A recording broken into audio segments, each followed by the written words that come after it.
Great Survival Stories, Harrison Okene, The Accidental Aquanaut. In 2013, Harrison Okene became an accidental aquanaut when he survived more than 60 hours at the bottom of the ocean by breathing through an air pocket.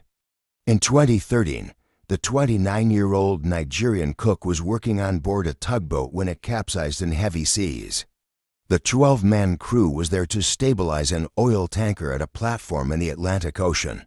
They were about 32 kilometers off the Nigerian coast at the time of the incident. The ship eventually settled 30 meters down on the seabed, upside down. Everyone drowned, except Okene. It was around 5 a.m., and I was on the toilet when the vessel just started going down. The speed was so fast, Okene said later. In pitch dark, he managed to grope his way from the toilet into another room, which had enough air to keep him alive. There he rigged a simple platform to keep his body partially above water and delay hypothermia. There in the dark, as the horror of his predicament began to sink in, Okene could do little but pray.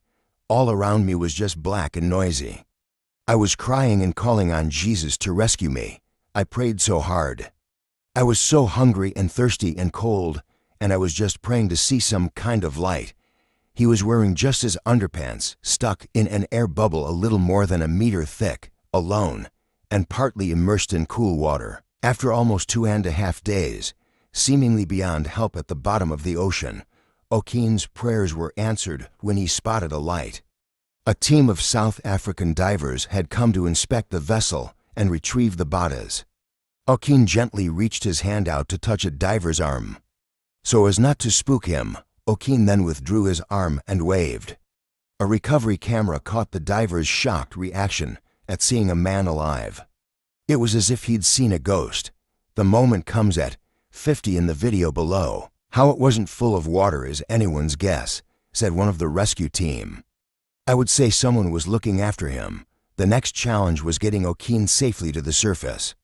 After such a long time at depth, Okene had absorbed potentially fatal amounts of nitrogen.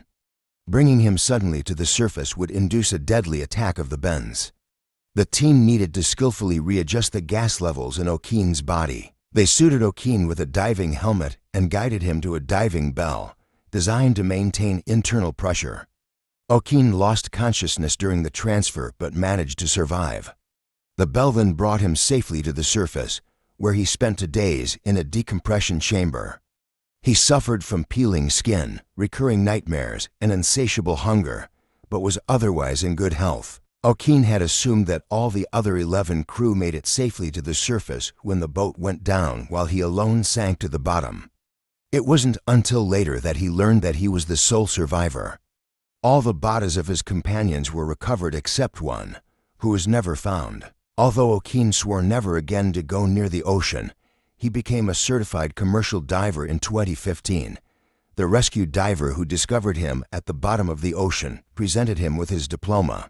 Buraya kadar izlediğiniz için teşekkür ederim. Bu tür çalışmaların devamını görmek istiyorsanız lütfen beğeni, paylaşım, yorum ve takip ile destekleyip cesaretlendiriniz. Ahmet'le muhabbet keyfinden hepinize saygılar.